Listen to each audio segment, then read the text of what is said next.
They were trapped. Their ammunition was gone. Their only hope? Their aircraft had been hit.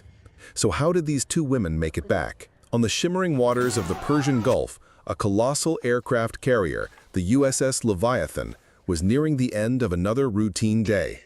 The roar of jet engines was a familiar melody to the deck crew. One aircraft was landing, another taking off for a routine patrol mission against terrorist organizations. Everything proceeded with almost boring regularity, until the final patrol mission of that day. Walking towards her cockpit was the pilot, Captain Lyra Shadow Vance. Tall, athletic, with sharp blue eyes and a determined gaze, she was one of the Air Force's most talented pilots. Beside her was her crewmate, Lieutenant Maya Scout Reyes, a weapons and communications specialist. With her short, curly hair and hyperactive energy, she provided a stark contrast to Lyra's calm demeanor. Both walked towards their state-of-the-art jet, the Spectre 34. The aircraft was a futuristic model designed for advanced intelligence gathering and rapid response missions, featuring high radar invisibility. They took their positions in the aircraft. Lyra smoothly checked the cockpit controls, while Maya verified the communication systems. Everything was ready. They taxied the aircraft to the launch point at the head of the runway. The steam-powered catapult system was primed to hurl the jet into the sky. The countdown began. 3, 2, 1, launch! With the command, the aircraft, with incredible acceleration, lifted off the runway and soared towards the humid air of the Persian Gulf, rapidly diminishing into a small speck in the sky. The Spectre 34 aircraft, launched from the aircraft carrier USS Leviathan, encountered an unexpected threat during its routine reconnaissance mission over friendly territory, and was hit. Pilot Captain Lyra Vance and Weapons Systems Officer Lieutenant Maya Reyes ejected themselves deep into enemy territory. Maya's leg was broken during ejection. As terrorists pursued them from every corner, they fought for survival with just 2 pistols and unyielding determination. This is the epic tale of 2 women achieving the impossible against all odds. The mission was ostensibly simple: to monitor the activities of a clandestine terrorist organization operating within friendly territory and intervene if necessary. Until that day, the organization had remained underground and no activity had been detected. It was meant to be a routine observe and report operation. The Spectre 34 slowly made its way towards the forested, mountainous border regions of the friendly nation. However, the routine shattered abruptly. The Spectre 34's advanced radar detected an unusual vehicle convoy. The convoy did not match any recorded civilian or military movement. Central, we have unusual activity here. A large vehicle convoy, Maya reported, her voice now serious. Immediate instructions came from Central Command for visual identification. Descend to low altitude and identify, Shadow, came the command from the tower. Lyra descended the aircraft to low altitude. Below, in the forested area, they saw a large group of armed vehicles advancing rapidly.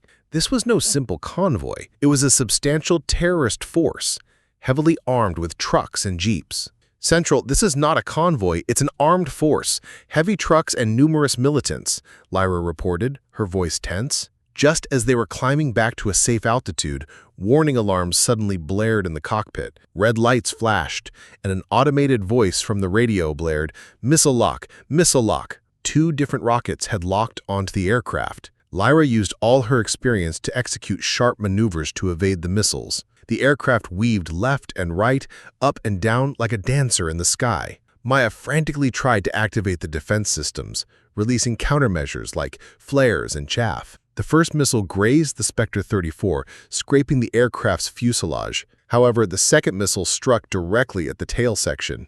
The cockpit shuddered violently. Control panels burst into flames, and the warning alarms intensified. Smoke filled the cockpit, and control of the aircraft was completely lost. Lyra made a final, desperate attempt to regain control, but it was futile. "Maya, eject!" she yelled, her voice filled with pain. They both knew there was no escaping now. Lieutenant Maya Reyes, without hesitation, reached for the ejection handle. With a violent roar and shudder, the cockpit canopy blew off, and the seats launched both women pilots skyward. As they ascended away from the burning aircraft, their parachutes automatically deployed. Lyra tried to control her parachute's lines. Below, the lush but dangerous-looking forested terrain rapidly approached. She made a hard landing. Tree branches snagged her parachute, and Lyra hit the ground forcefully. She immediately released herself from the parachute, quickly assessing her surroundings. She was bruised and aching, but alive. She immediately activated her tracker. The screen showed Maya's signal, but it was at a distant point. Both had landed in a wooded area, but dense trees and rugged terrain separated them. Lyra tried to reach Maya on her radio, but only static came through. "Maya, Maya, do you hear me?" she whispered, but there was no reply. She was acutely aware of the approaching danger. The enemy must have pinpointed the aircraft's crash site and would soon be after them. They each had only one pistol. Lyra had a P226 Sig Sauer, Maya a Glock 19. They were stranded deep in enemy territory, with limited ammunition, exhausted bodies, and a broken leg. Lyra opened her first aid kit and quickly bandaged her own wounds. Then she began to move through the rugged forested terrain, heading towards the direction indicated by her tracker. She felt the pain in her legs with every step, but only one thought occupied her mind: reaching Maya. She couldn't leave her behind. Maya's leg was broken from the hard landing. Her parachute lines were tangled in a tree, pinning her to the ground. She was in agonizing pain, her face deathly pale. She tried to stay conscious despite the sharp throbbing in her leg. Looking around, she found herself in an eerie forest filled with dense trees and bushes. Her radio was damaged. She couldn't reach Lyra. She, too, was aware of the nearby enemy presence. Every rustle, every sound startled her. She was stranded, alone, wounded, deep in enemy territory. Despair slowly began to creep into her soul. As Lyra pushed through the challenging forest terrain, she used all her senses to track the enemy. Broken branches, fresh footprints. She knew the enemy was also searching for them. She needed to move faster, but she proceeded cautiously, mindful that Maya was injured. The dust and mud on her face could not hide the burning fire within her. The enemy pursuing them were ruthless terrorist fighters. They would show no mercy. Suddenly, Lyra took cover as she heard distant sounds. Enemy patrols. She realized they were getting dangerously close to Maya. Her heart pounded. Pistol in hand, she held her breath. What followed would be an incredible escape story for these two women, stranded and wounded with only their pistols. How did they fight for survival against the terrorists pursuing them in the unforgiving forests of Basra, armed with just a pistol and unyielding determination? Lyra's pulse quickened as she heard the footsteps of the enemy patrols. Maya's signal was close, but the enemy was also very near. From behind the rocks she was hiding behind, she fixed her gaze deep into the forest. The number of militants pursuing them was too great for a single pistol to contend with. She released the safety on her weapon, knowing the value of every single bullet. As the enemy patrol approached, Lyra employed an unexpected tactic. As a group of militants passed directly in front of her, she swiftly threw a rock, diverting their attention in another direction. While the militants moved towards the sound, Lyra moved through the shadows, silently infiltrating behind one of them. She didn't fire a single shot. Using the close-quarters combat techniques she had learned in Special Forces training, she neutralized the militant in seconds, taking his weapon and radio. The militant lost consciousness without even realizing what had happened. Lyra used the militant's radio to issue confusing and false orders, diverting the enemy patrol in another direction. Maya, meanwhile, was writhing in pain from her broken leg. Hidden at the base of a tree, she tried to stay conscious despite the sharp throbbing in her leg. She heard the sounds of sporadic gunfire, followed by silence and then whispers, signaling that the enemy was very close. Pistol in hand, she waited, ready to fight at any moment. Despair had slowly begun to grip her soul. She didn't know who would find her, but the likelihood of it being the enemy was far greater. Lyra continued to neutralize several more enemy militants along her path using the same silent tactics. She collected their weapons and ammunition, increasing their limited supplies.